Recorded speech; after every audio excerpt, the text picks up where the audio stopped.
یہ کہتے ہیں جب کسی کے گھر میں میت پڑی ہوتی تو کیا ڈھول بجاؤ گے؟ ہے یہ سوال کرتے ہیں نہیں کرتے ہیں کہ بھائی اگر تمہارے گھر میں میت پڑی ہوگی تو کیا ڈھول بجاؤ گے؟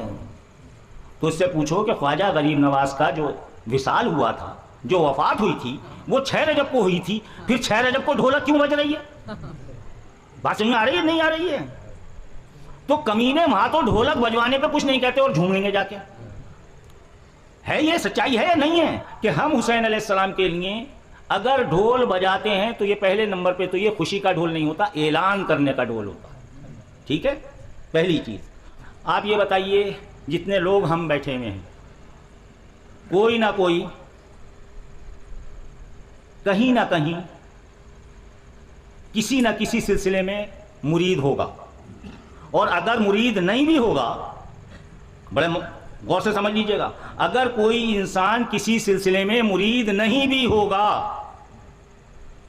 تو ظاہر ہے ایسا نہیں ہوگا کہ خواجہ غریب نواز کو نہ مانتا ہو، ایسا نہیں ہوگا کہ بڑے پیر صاحب کو نہ مانتا ہو، ایسا نہیں ہوگا کہ صابر کلیری کو نہ مانتا ہو، ایسا نہ ہوگا کہ اشرف جہانگیر سمنانی کو نہ مانتا ہو، ایسا نہ ہوگا کہ وارث پاک اعظم اللہ ذکرہ کو نہ مانتا.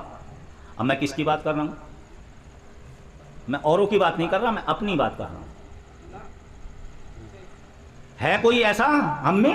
ہم اپنے آپ کو سنی کہتے ہیں اور ٹناٹن سنی کہتے ہیں، تو آپ بتائیے یا تو ہم کسی نہ کسی سلسلے میں مرید ہیں یا نہیں ہیں؟ اور اگر ہم مرید نہیں ہیں تو آپ لوگ اتنے بیٹھے ہیں، بتائیے خواجہ غریب نواز کو بزرگ مانتے ہیں یا نہیں؟ ان کے مزار پہ حاضری دینے جاتے ہیں یا نہیں؟ بڑے پیر صاحب کو ہم لوگ مانتے ہیں یا نہیں؟ کسی نہ کسی بزرگ سے ہم جڑے ہوئے ہیں یا نہیں؟ اسی لیے میں اپنے خطاب میں کہتا ہوں برادران اسلام و طریقہ. ٹھیک ہے؟ اب ذرا سا غور سے سمجھ لیں جو میں مسئلہ بتانا جا رہا ہوں اور اسے رٹ لیں. میں بہت بڑی بڑی باتیں نہیں کرتا، میں بہت چھوٹی چھوٹی باتیں بتاتا ہوں اور اسے آپ سمجھ لیجیے. اور آپ بہت اچھا سمجھتے ہیں، بہت اچھا آپ جانتے ہیں، لیکن یہ جو سامنے والا مخالف ہے اس سے ہم اس کا جواب کیسے دیں گے، اس کی ہم بات کیسے رد کریں؟ تو ہمیں صاف معلوم ہے کہ یہ 22,000 کا یزیدیوں کا لشکر ہے اور 72 ہم قربانی دینے والے ہیں. ہے یہ سچائی؟ تو یہ 22,000 تو ہمارے مقابلے پہ ہمیشہ رہیں گے، چونکہ ہم ماننے والے امام حسین علیہ السلام کے ہیں. یزید کے ماننے والے ہمیشہ، جب رسول اللہ موجود تھے بظاہر، آج بھی موجود ہیں حیات ہیں، آپ یہ بتائیے اس وقت کتنے لوگوں نے کلمہ پڑھا تھا؟ کتنے سے مسلمان ہوئے تھے؟ بہت کم تعداد میں ہوئے تھے. تو ہمیشہ یاد رکھیے کہ باطل کی تو تعداد بڑھی ہوئی ہے، ہمیشہ بڑھی ہوئی رہے گی، حق کی تعداد ہمیشہ کم ہوتی ہے، اور یہی آزمائش ہوتی ہے کہ حق والے ہمیشہ کم ہوتے ہیں اور قربانیاں دے کر اپنے خون سے، اپنے لہو سے دین کو سیچتے ہیں. تو 72 کے مقابلے میں 22,000، بات سمجھ میں آ گئی؟ اب دیکھیے، ہم سب لوگ، سب خواجہ غریب نواز کے ماننے والے، سب بڑے پیر صاحب کے ماننے والے، سب بزرگوں کے ماننے والے، اب ان میں کچھ کمینے ایسے ہیں اونے پونے، بڑے غور سے سمجھ لیجئے گا. اپنے آپ کو کہے گا کہ میں خواجہ غریب نواز سے تعلق ہے میرا، کوئی کہے گا میرا اشرف جہانگیر سمنانی سے تعلق ہے، کوئی کہے گا میرا صابر پاک سے تعلق ہے، کوئی کہے گا میں تو ان بزرگوں کو سب کو مانتا ہوں، سب میری سر آنکھوں پہ ہیں. اور یہ عام لوگوں کی بات نہیں ہو رہی، یہ جو مسجدوں میں امامت کر رہے ہیں، یہ جو حافظ کہلا رہے ہیں، خطیب کہلا رہے ہیں، ان کی اس خطابت سے کبھی مت گھبرانا. ان سے صرف ایک سوال کرنا، ایک ہی سوال کرنا. یہ کہتے ہیں جب کسی کے گھر میں میت پڑی ہوتی تو کیا ڈھول بجاؤ گے؟ ہے یہ سوال کرتے ہیں نہیں کرتے ہیں کہ بھائی اگر تمہارے گھر میں میت پڑی ہوگی تو کیا ڈھول بجاؤ گے؟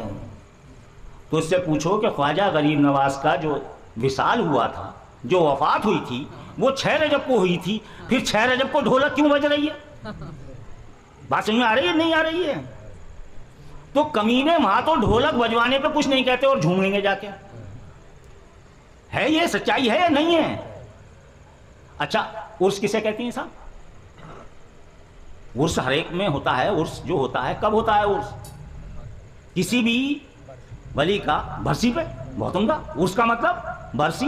جو بزرگ ہوتے ہیں ان کی برسی کو عرس کہا جاتا ہے. عرس اس لیے کہا جاتا ہے کہ عرس کے معنی ہے کہ بالکل جس طرح دلہن مطمئن ہو کر سج کر اپنے باپ کے ہاں سے اپنے شوہر کے ہاں جاتی ہے تو اسے عروس یعنی دلہن کہا جاتا ہے، اور اس کی حفاظت یقینی ہو جاتی ہے دونوں طرف سے. اسی سے یہ لفظ عرس بنا کہ اسی طرح سے اللہ کے جو یہ نیک بندے ہیں یہ اس طرح سے اللہ کی بارگاہ میں سج دھج کے جاتے ہیں کہ پھر یہ محفوظ ہو جاتے ہیں. اللہ انہیں محفوظ فرما لیتا ہے اور ان کی زندگی میں جتنی نیکیاں ہوتی ہیں 70 گنا ہو جاتی ہیں، ان کی طاقت بڑھ جاتی ہے، اور اسی لیے ہر سال ان کے عرس پہ لوگ اکٹھے ہوتے ہیں اور اپنے لیے ایصال ثواب کرتے ہیں اور ان کے حق میں اپنی عقیدتوں کے نذرانے قرآن کی تلاوت کر کر فاتحہ سورہ فاتحہ پڑھ کر وہ نذرانے پیش کرتے ہیں. تو اب سمجھ میں آئی بات؟ تو آپ کی سمجھ میں ایک بات یہ آ گئی کہ جب ہم کوئی چشتی ہے، کوئی کسی کا ماننے والا ہے، تو اس کے ہاں جب ڈھولک بج رہی ہے تو کون سی خوشی ہے؟ تو پتہ یہ چلا کہ ہم حسین علیہ السلام کے لیے اگر ڈھول بجاتے ہیں تو یہ پہلے نمبر پہ تو یہ خوشی کا ڈھول نہیں ہوتا، اعلان کرنے کا ڈھول ہوتا ہے. ٹھیک ہے، پہلی چیز. دوسری چیز یہ ہے کہ یہ اگر تم یہ کہتے ہو کہ یہ خوشی کے لیے بجتا ہے تو حقیقت یہ ہے کہ حسین علیہ السلام کا غم بھی زمانے میں سب سے بڑا غم، ان سے بڑا غم اس زمانے میں نہیں ہے. اور ایسا غم ہے کہ غم بات کو ہو رہا ہے، رسول اللہ نے پہلے اعلان کر دیا ہے اللہ کے حکم سے، اور پہلے ہی اپنے آنسو بھی بہا دیے ہیں اور وہاں کی مٹی بھی محفوظ کر دی ہے جہاں حسین علیہ السلام شہید. تو یہ ایسا غم ہے جسے رسول اللہ نے بھی اپنے دور میں منایا ہے، اور پھر اپنے دور کے علاوہ باقاعدہ عالم رویا میں آن کر یہ بتاتے ہیں کہ خاص کربلا کے دن بھی میں وہاں موجود تھا، اور یہ خون بھری شیشی جو میرے ہاتھ میں ہے یہ ان شہداء کا خون ہے. تو آقائے دو جہاں جس غم میں شامل ہیں، آقائے دو جہاں جس غم کو کہہ رہے ہیں، اس سے بڑا غم اور کیا ہو سکتا ہے؟ اس سے بڑا غم ہمارے لیے نہیں ہے، لیکن اس سے بڑی خوشی بھی نہیں ہے، اس سے بڑی خوشی بھی نہیں ہے کہ اے حسین علیہ السلام آپ فخر انبیاء ہیں، تمام رسول اور نبی آپ پر فخر کرتے ہیں، اور آپ نے وہ کارنامہ انجام دیا ہے جس پر نبی اور رسول بھی یہ کہتے ہیں کہ واہ واہ حسین تم نے کیا کر ڈالا، حسین تم نے جو قربانی دے دی. ہم نے یہ تو دیکھا ہے کہ اللہ کی راہ میں انسان اپنا جان مال قربان کر دیتا ہے، لیکن یہ کسی سورما کو نہیں دیکھا کہ اپنے 6 ماہ کے بچے کو بھی قربان کر دے اور 25 سال کی جوانی بھی قربان کر دے، اپنے تمام ملنے والوں کو قربان کر دے، اور آخر میں اللہ سے یہ کہے کہ میرا خون بھی اب تو تیری رضا کے لیے شامل حال ہے. یہیں پر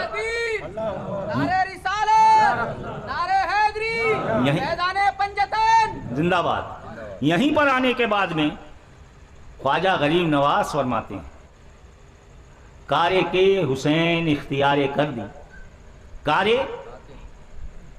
کارے کے حسین اختیار کر دی، کارے کے حسین اختیار کر دی، درے گلشن مصطفیٰ بہار کر دی، درے گلشن مصطفیٰ بہار کر دی. مطلب کیا ہے؟ شاہ حسین بادشاہ حسین جیسے آپ لوگوں کی سمجھ میں آ گیا، اسے بھی سمجھ لیں، یہ بھی خواجہ صاحب کی روبائی ہے. آپ فرماتے ہیں کارے کے حسین اختیار کر دی، اے حسین علیہ السلام آپ نے وہ کام اختیار کیا ہے کہ جس سے ہمیشہ کے لیے ایسا خون سے اپنی قربانی سے ایسا دین محمدی صلی اللہ علیہ وسلم کو، دین رسول کو، اللہ کے شریعت کو آپ نے اپنے خون سے ایسا سینچا ہے کہ ہمیشہ کے لیے اب اس میں بہار رہے گی، کوئی اس کی طرف کو غلط نگاہ بھی اٹھا کر نہیں دیکھے گا، کوئی اس کی طرف کو غلط نگاہ بھی اٹھا کر نہیں دیکھ سکتا. ایسا آپ نے کارنامہ کیا ہے. اور آگے کیا فرماتے ہیں؟ ہیچ پیمبران نیایت انکار. یہ بہت بڑی بات ہے. خواجہ صاحب فرماتے ہیں کسی نبی سے بھی وہ کام نہیں ہوا، وہ کام نہیں لیا اللہ نے، اے حسین جو کام آپ سے لیا ہے اللہ نے. آپ فخر انبیاء ہیں، آپ فخر رسول ہیں، تمام جتنے رسول اور نبی ہیں ان سب کے سردار آپ کے نانا ہیں. اور جب نانا کے ہاں یہ پیغام آ رہا ہے کہ یہ بچہ شہید ہوگا، تو ویسے تو آقا ہر چیز کے لیے دعا کرتے ہیں، لیکن یہاں راضی برضا ہیں کہ اللہ نے جو انعام میرے حسین کو دیا ہے وہ انعام ہی اتنا بڑا ہے، وہ انعام ہی اتنا بڑا ہے. شہادت کوئی کم بڑا انعام نہیں ہے. تو کار کے حسین اختیار کر دی، در گلشن مصطفیٰ بہار کر دی، ہیج پیمبرانی آیدی کار. آگے فرماتے ہیں واللہ، اللہ کی قسم وہ کار اختیار کر دی. اے حسین علیہ السلام، اللہ کی قسم جو کام آپ نے اختیار کیا ہے، جب سے دنیا بنی ہے قیامت تک یہ کوئی دوسرا یہ کام کر ہی نہیں سکتا، کسی سے ہو ہی نہیں سکتا، کوئی کر ہی نہیں سکتا. آپ نے اس انتہا کو پہنچا دیا ہے اپنی قربانی کو، اپنی اس شہادتوں کو، کہ جو اس کے مقام تک کوئی پہنچ ہی نہیں سکتا.